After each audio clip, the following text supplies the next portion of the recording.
आज बघा मंगळवार सकाळच्या सगळ्याला शुभेच्छा. आम्ही आता मस्त गावाकडे आलो. वर्ष श्राद्ध आहे मावस भावाचं. होय. येताना मग बोगट्याला आलो. गावची यात्रा आत्ताच झाली, 8 दिवस झाले, पण गावाकडे आलो नव्हतो. त्याच्यामुळं मग चला आता म्हटलं जाताना दर्शन पण घेऊ. भैरवनाथाचं मंदिर आहे. काल भैरवनाथ माझ्याजवळ 2 बॅगी होत्या कपड्यांच्या. यांच्याकडे एक दिली, काल मोबाईल शूटिंग पण करायची. एका हातात नारळ वगैरे. सकाळचं 8:30 वाजता आम्ही इथं पोहोचलो. कारण येताना थोडंसं मध्ये जावं लागतं, 4-5 किलोमीटर. पण म्हटलं दर्शन घेऊन जाऊ. छान दर्शन झालं. सकाळी 8:30 वाजता म्हणजे एकदम सकाळ प्रसन्न वाटतं मंदिरात आल्यावर.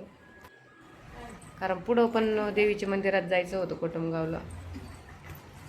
दर्शन घेतलं मस्त. कारण यात्रेच्या वेळेस यायला जमलं नाही तर आपलं म्हणजे ग्रामदैवत आहे आणि दरवर्षी यात्रेला यावंच लागतं. पण मग त्यावेळेस नाही वेळ भेटला तर मध्ये येऊन जातो. आता आम्ही तिथं दर्शन वगैरे झाले. थोडंसं बसलो, कालभैरव अष्टक वगैरे घेतलं. ज्या मंदिरात गेलो तिथं आपण थोडंसं काहीतरी नामस्मरण केलंच पाहिजे. तर मग इथं असं कालभैरव अष्टक घेतलं दोघांनी. थोडं बसलो आणि आता आलो कोटमगावच्या देवीच्या मंदिरात. प्रत्येक वेळेस आलेलं तुम्हाला दाखवतो. मागच्या वेळेस पण दाखवलं होतं बघा. रेणुका माता मंदिर आहे, जगदंबा माता मंदिर. इथं दर्शन घेतलं, मस्त बसलो. असं देवीचं मंदिर आहे, छान प्रसन्न वाटतं सकाळी सकाळी. 100 अंक आहेत, बरोबर. त्यातील 3 भाग करायचे आपल्याला. साधारण 3 भाग कसे होतील? 100चे 3 भाग.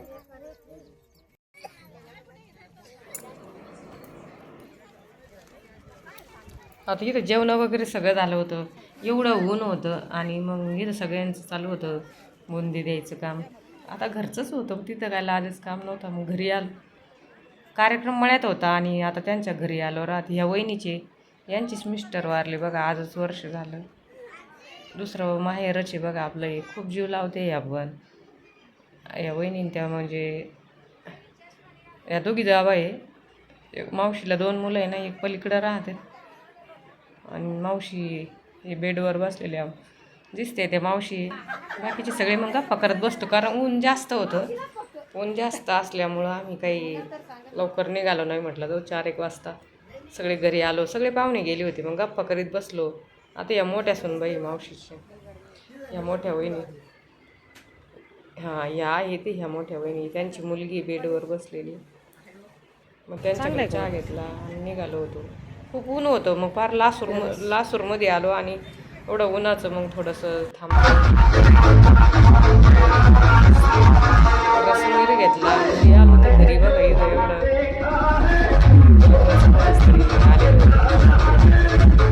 एवढा आवाज होता. मग आणि त्याचं पण थोडंसं हे घेतलं.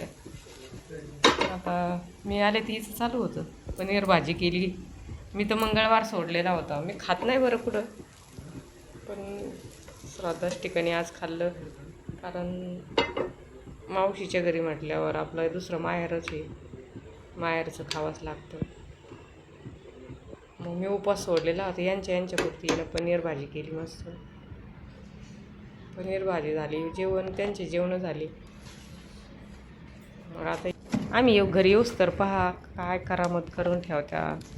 नको ती गर्दी घरामध्ये. पण आता त्याला वाटतं, मी त्या दिवशी म्हटले ना अगरबत्तीपासून म्हणजे बंद केली घरात. मला कधी श्वास घ्यायला त्रास होतो. त्यांनी काय लक्षात ठेवलं काय माहिती. म्हणलं ऑक्सिजनचं झाड आणलं. आम्ही एवढं हसलो. म्हणलं आता ऑक्सिजन याच्यापासून भेटेल का. चला आजचा व्हिडिओ आवडला. व्हिडिओ